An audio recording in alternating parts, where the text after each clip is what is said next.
Muthalamada ഊർക്കുളം വനമേഖലയിലെ western gateways farm സ്റ്റേയിലായിരുന്നു സംഭവം.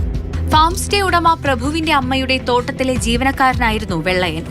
കഴിഞ്ഞ ഞായറാഴ്ച ജോലിക്കിടയിൽ ഫാം സ്റ്റേ സ്ഥിതി ചെയ്യുന്ന പറമ്പിൽ ബിയർ കുപ്പി കിടക്കുന്നത് കണ്ട് അതിലെ ബിയർ എടുത്തു കുടിച്ചു എന്ന കാരണത്താലാണ് വെള്ളയന് നേരെ അതിക്രമം നടത്തിയതെന്നാണ് ആരോപണം.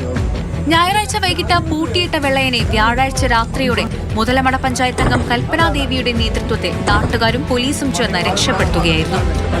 തൊഴിലിടത്ത് താമസിച്ചായിരുന്നു വെള്ളയൻ ജോലി ചെയ്തിരുന്നത്. ഇതിനാൽ വിവരം പുറത്തറിഞ്ഞിരുന്നില്ല.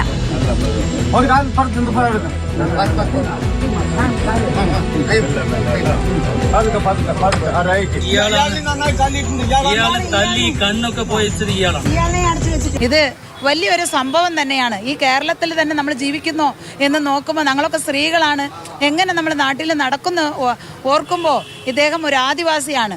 ചിലപ്പോൾ ഞങ്ങൾ ഇത് പോയിട്ടില്ലെങ്കിൽ, ഇയാൾ മരിച്ചിട്ടുണ്ടെങ്കിൽ ഇത് കാണാതെ പോയിട്ടുണ്ടെന്ന് ഒരു റിപ്പോർട്ടാക്കി വിട്ടിട്ട് പോലീസ് ഇത് അന്വേഷിക്കില്ല. ഇത് തന്നെ നേരത്തെ തന്നെ എൻ്റെ വാർഡിലെ 4 കൊല്ലത്തിന് മുമ്പിൽ 2 യുവാക്കൾ ഇതേപോലെ കാണാണ്ട് പോയിട്ടുണ്ട്. പോലീസ് ഇതുവരെ യാതൊരു നടപടിയും എടുത്തിട്ടില്ല. ഈ കുട്ടികളെ കണ്ടും തന്നിട്ടില്ല.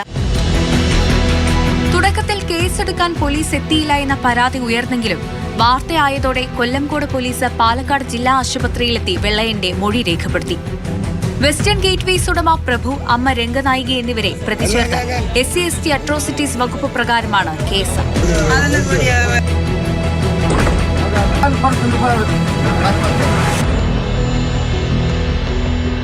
മാതൃഭൂമി ന്യൂസ്, പാലക്കാട്.